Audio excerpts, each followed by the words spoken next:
Our lesson is going to take a look at another essential part of speech, and that is the verb. So today we're going to talk about how to identify verbs, and we'll look at some examples of the different types of verbs. And then lastly, we'll see how verbs can enhance or improve our own writing. So what are verbs? Well, verbs are words that can convey an action, an occurrence, or an event, or a state of being. So they have these three different functions, and we'll take a look at examples of each of these. The other important thing to know about verbs is that verbs have tenses. So that is, verbs can be modified or changed to indicate when the action is being carried out. And there are three different types of tenses. Okay, so there is the present tense, things that are happening right now, in this instant, in this moment. We have the past tense, things that have happened in the past. And lastly, we have the future tense, things that have not yet occurred but will occur. So important to note that verbs can be changed according to the tense. When we talked about pronouns, we looked at an important rule about pronoun antecedent agreement. And there's a similar grammatical rule, and it is similarly important when we talk about verbs. And that rule is this: a verb must agree with its subject, that is, the person or thing doing the action, in number. So just as the pronoun must agree with its antecedent in number, a subject and a verb must also agree in number.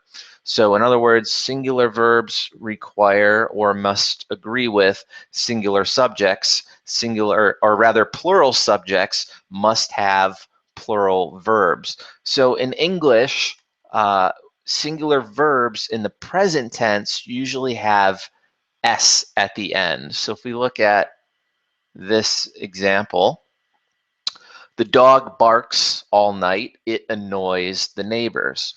So notice that we have a singular subject noun, the dog, and present tense verb, therefore that agrees with the dog, is barks. So by adding the S at the end, we have agreement. And then same thing in the second sentence that you see there, it annoys the neighbors. So the two verbs in those sentences are barks and annoys, describing actions or occurrences.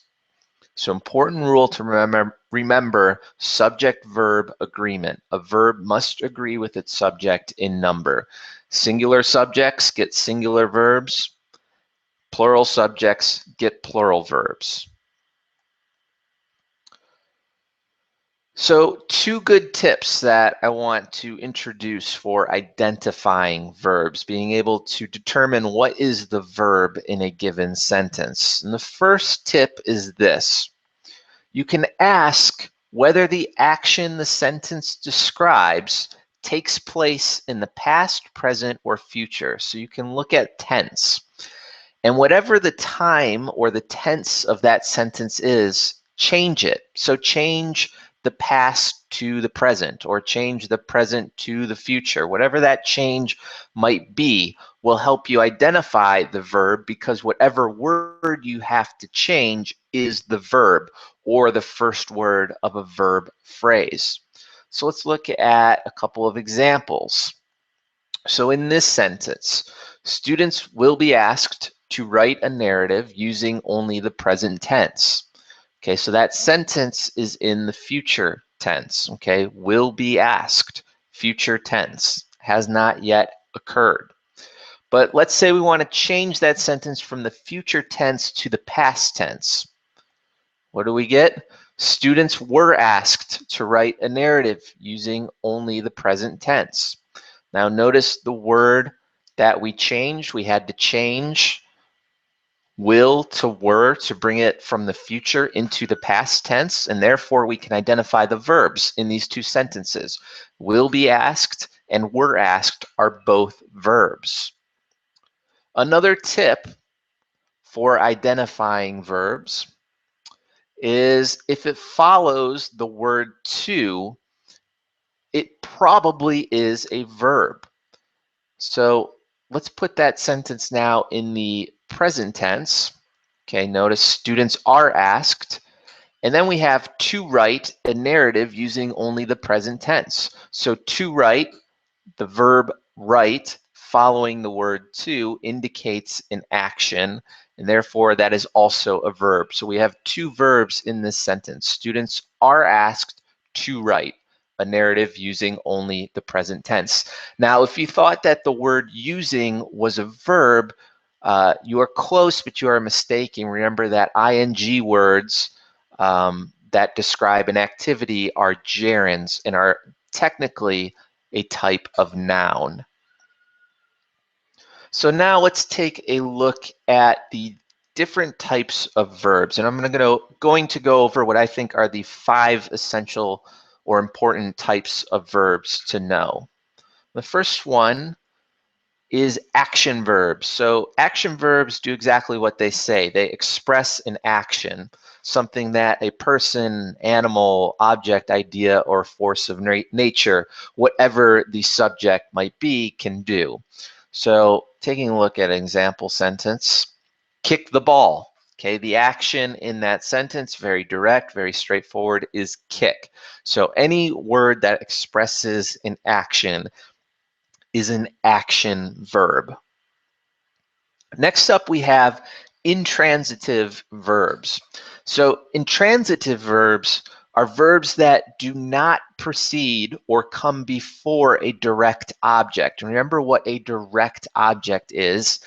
A direct object is the person or thing being acted upon in a sentence. So intransitive verbs do not precede a direct object. There is not a direct object that follows an intransitive verb. Intransitive verbs may complete a sentence, so we could have the verb and then simply period or whatever the punctuation to complete the sentence may be, or it may be followed by an adverb. Although, and we're going to talk about this in further detail, a strong intransitive verb does not require an adverb. So an adverb is an additional descriptive. It tells how something is done. It complements a verb. But what we're going to see and what we want to emphasize is that adverbs are not always necessary. And let's take a look at an example of that. So we have this sentence, the crowd cheered excitedly. So notice, first of all, that we are in the past tense. And notice also that we have a verb complemented or followed by an adverb. So the crowd cheered. Cheer is the verb in this sentence. How did it cheer? It cheered excitedly. Okay, so excitedly is the adverb. But like we talked about, a strong verb does not always require an adverb to complement it. So while there's nothing grammatically incorrect about that sentence, it can be improved where in the first sentence you need 2 words, cheered excitedly, the verb, and then the adverb to follow it. If we choose or use a stronger verb, in this case, the crowd roared, that adverb is no longer necessary because that verb, roared, implies how the crowd cheered, and therefore we don't need that extra word. So why say in 2 words what can be said in one? And we'll go into further detail on that point. But important idea to understand is that a strong verb can say a lot more than a weak one. Third type of verb that we want to look at are transitive verbs. So transitive verbs are verbs that are followed by a noun or noun phrase that functions as a direct object of the sentence.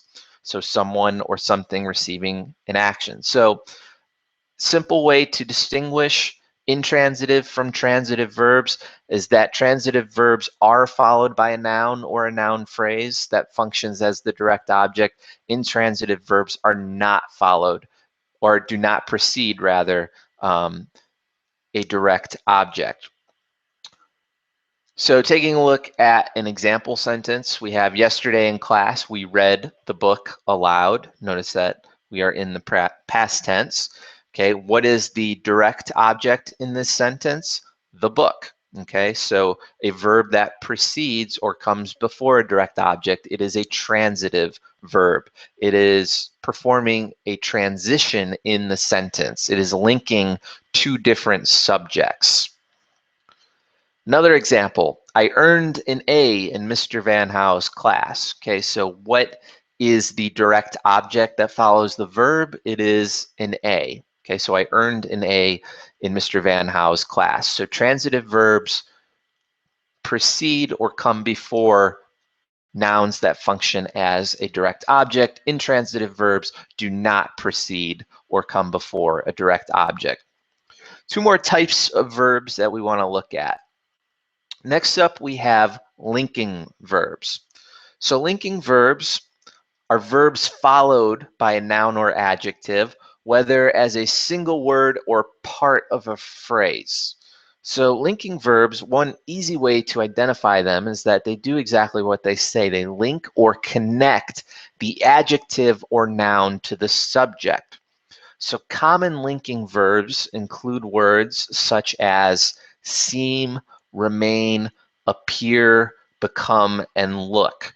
And so if we go back to that idea that verbs not only convey actions, but they can also convey states of being, linking verbs would fit into that latter category. So they convey states of being. So let's take a look at a couple of examples. So grammar seems harder than it actually is.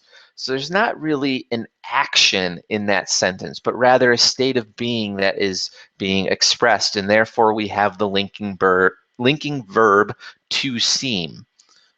Another example.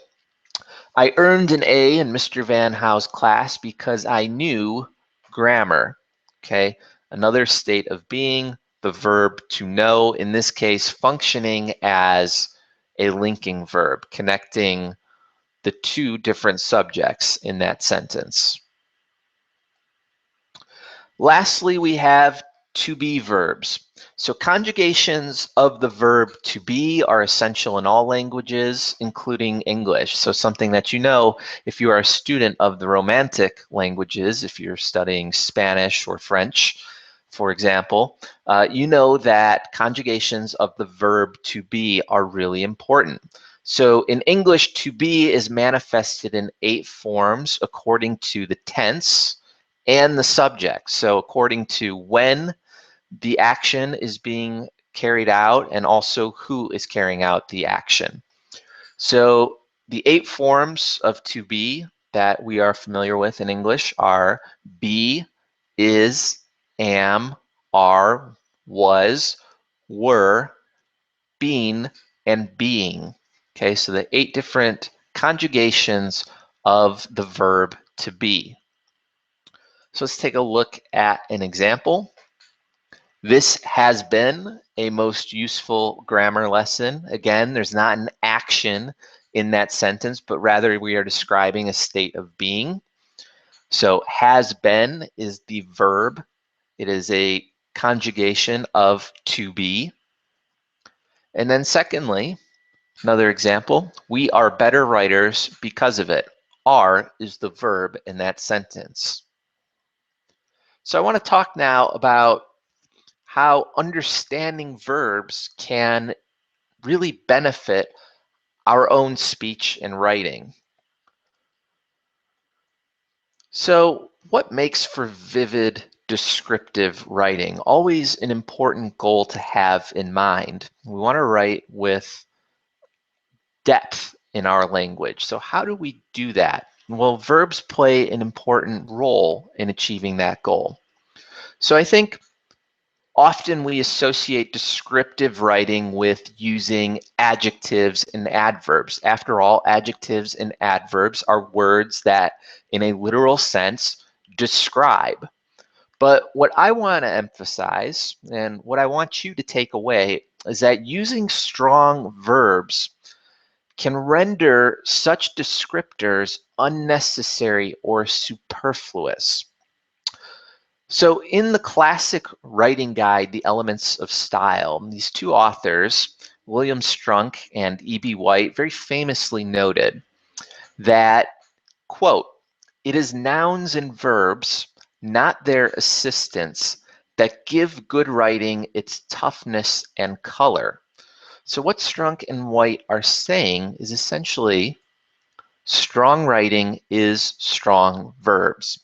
And if you have one rule to guide you in your own writing, let it be this: strong writing is rooted in strong verbs. So make particular note of that in your notes to this lesson, and make sure you carry it forward in all of your writing assignments. Try to use strong verbs.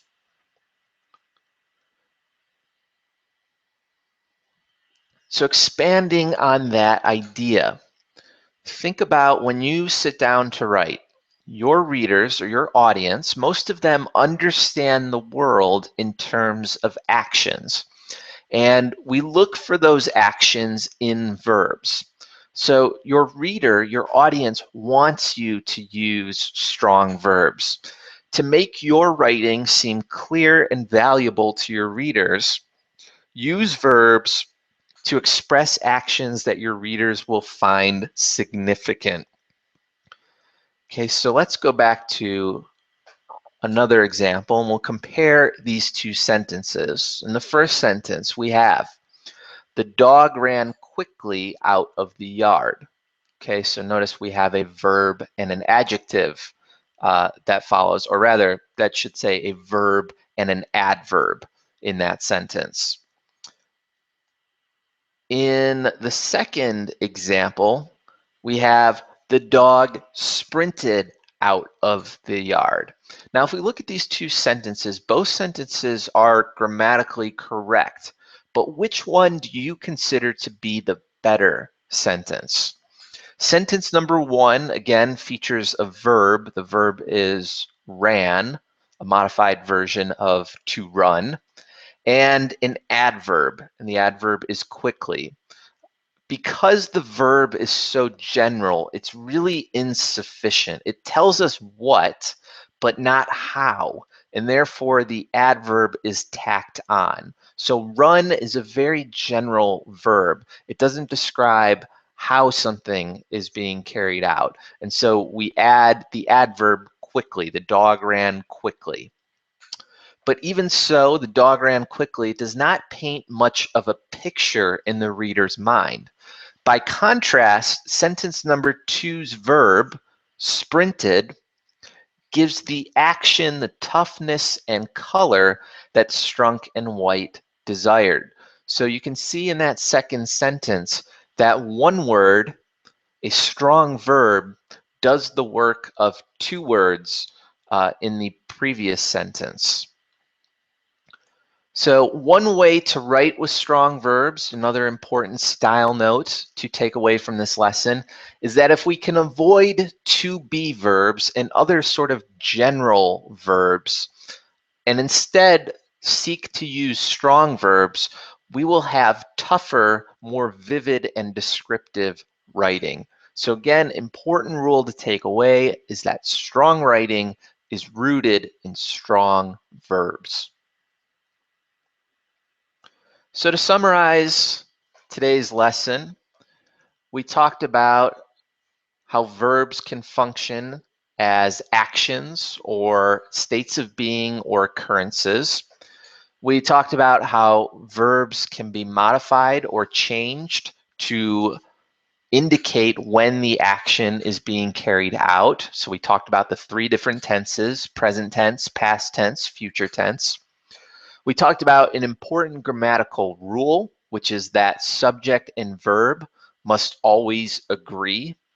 And then lastly, we talked about using strong verbs in our own writing, and that strong verbs can convey the toughness and color and description that we desire better than using adjectives and adverbs.